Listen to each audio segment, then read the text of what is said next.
Shalom Bapak Ibu Saudara, berjumpa lagi dalam renungan harian dari Bukit Sion Makale.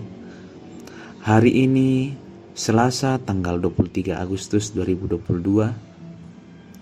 Kita akan bersama membaca dan merenungkan firman Tuhan berdasarkan bacaan harian Gereja Toraja hari ini dari Wahyu pasal 3 ayat 7 hingga ayat yang ke-13. Sebelum kita membaca dan merenungkan firman Tuhan yang bersama, mari kita memohon hikmat dari Tuhan melalui doa. Mari berdoa. Di pagi yang indah ini ya Bapa, kami sungguh bersyukur dan berterima kasih atas penyertaan-Mu sepanjang malam. Tuhan sudah menolong kami, menjaga kami hingga hari ini kami boleh bangun dengan kekuatan baru, sukacita baru untuk menjalani hari ini, hari anugerah Tuhan. Mengawali aktivitas kami mau dasari dengan kebenaran firman Tuhan yang akan menguatkan kami, menuntun kami dalam sepanjang aktivitas kami. Ya Bapa dalam surga, berikan kami hikmat untuk memahami kebenaran firman-Mu, terlebih khusus memampukan kami dalam melakukannya. Ini doa kami siap renungkan firman-Mu hanya di dalam nama Yesus kami berdoa. Amin. Wahyu pasal 3 ayat 7 hingga ayat yang ke-13. Kepada jemaat di Philadelphia, itulah judul yang diberikan Lembaga Alkitab Indonesia.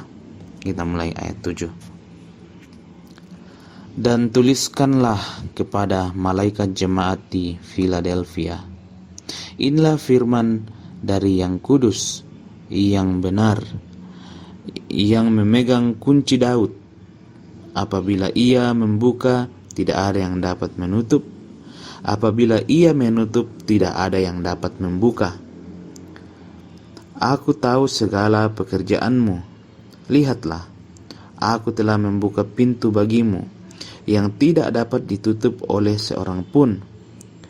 Aku tahu bahwa kekuatanmu tidak seberapa, namun engkau menuruti firmanku dan engkau tidak menyangkal namaku. Lihatlah, beberapa orang dari jemaah iblis, yaitu mereka yang menyebut dirinya orang Yahudi, tetapi yang sebenarnya tidak demikian, melainkan berdusta, akan kuserahkan kepadamu. Sesungguhnya aku akan menyuruh mereka datang dan tersungkur di depan kakimu dan mengaku bahwa aku mengasihi engkau, karena engkau menuruti firmanku untuk tekun menantikan aku. Maka aku pun akan melindungi engkau dari hari pencobaan yang akan datang atas seluruh dunia untuk mencobai mereka yang diam di bumi. Aku datang segera. Peganglah apa yang ada padamu, supaya tidak seorang pun mengambil mahkotamu.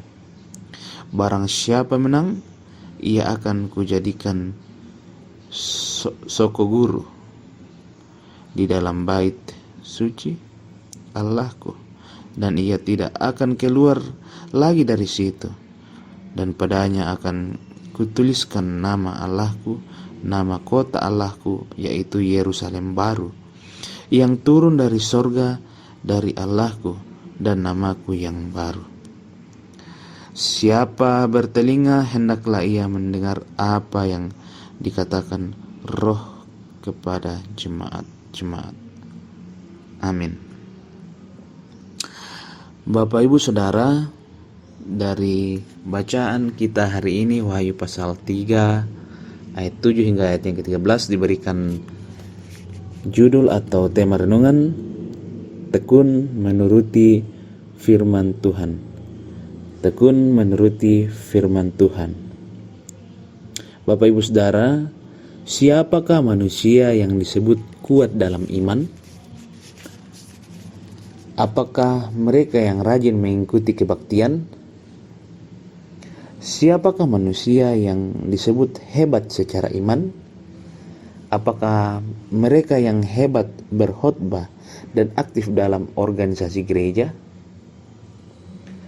Mungkin dalam ukuran manusia, mereka itulah yang disebut memiliki iman yang kuat dan hebat secara rohani. Penampakan luar, misalnya rajin ikut kebaktian, hebat berkhotbah, dan aktif dalam organisasi gereja, memang bisa menjadi ukuran untuk mengatakan bahwa seseorang itu baik. Namun itu bukan satu-satunya ukuran yang dapat dipercaya. Mengapa demikian? Bapak Ibu Saudara, dalam bacaan kita digambarkan dua jenis manusia menurut ukuran Tuhan dan ukuran manusia.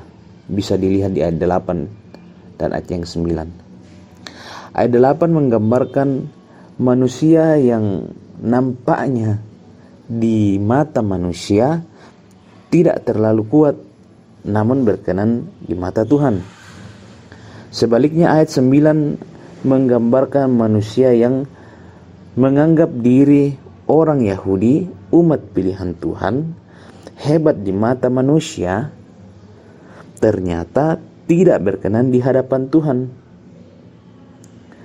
Apa yang menjadi ukuran Tuhan sehingga manusia berkenan di hadapannya? Ayat 8 dan ayat 10 memberikan penegasan bahwa menuruti firman Tuhan dan tidak menyangkal namanya, serta menuruti firman-Nya dan tekun menantikan Tuhan. Kata tekun berarti terus-menerus dan tidak musim-musiman. Singkatnya, tidak ada waktu untuk tidak hidup menurut firman Tuhan. Bapak Ibu Saudara, bagaimana dengan kehidupan kita sebagai orang yang mengaku Kristen? Apakah kita rajin beribadah, turut aktif dalam organisasi gerejawi, bahkan mungkin diberi posisi yang baik? Tapi pertanyaan selanjutnya, apakah dalam semua itu saya hidup menurut firman Tuhan dengan tekun dan setia? Itu kan menjadi perenungan kita untuk menjalani hidup semakin tekun kepada firman Tuhan. Terpujilah Kristus. Amin. Mari kita berdoa. Ya Bapa dalam surga, terima kasih kebenaran firman-Mu yang kembali menegur dan menyapa kami, yang terus mengoreksi hidup kami, memperbaiki kerohanian kami, agar kami semakin tekun, semakin rajin, terus-menerus taat kepada firman-Mu, sehingga semakin hari hidup kami semakin memperlihatkan arah yang benar menuju karakter Kristus yang sempurna. Ya Bapa dalam surga, hari ini kami akan menjalani aktivitas kami. Kami mohon kekuatan daripada-Mu, kemampuan daripada Tuhan yang akan terus menguatkan kami melakukan setiap tanggung jawab yang Tuhan sudah berikan kepada kami. Bapa dalam surga, kami berdoa untuk yang sakit, Tuhan kiranya menjamah, yang dalam proses pemulihan, Tuhan terus kuatkan kembali fisik sehingga semakin kuat dan boleh sembuh sedia kala. Ya Bapa dalam sorga, kami berdoa untuk pemerintah kami, mulai dari tingkat pusat hingga ke daerah, khususnya di daerah kami di Tanah Toraja dan Toraja Utara. Tuhan kiranya memberikan kebijaksanaan bagi pemerintah kami untuk memerintah daerah ini, negara ini, supaya membawa kesejahteraan bagi seluruh masyarakat. Ya Bapa dalam sorga, inilah doa kami. kami siap menjalani hari ini. Di dalam Kristus Yesus kami berdoa. Amin. Bapak Ibu Saudara, demikianlah renungan harian dari Bukit Sion Makale untuk hari ini, Selasa tanggal 23 Agustus 2022. Selamat beraktivitas dan Tuhan Yesus senantiasa memberkati kita. Amin.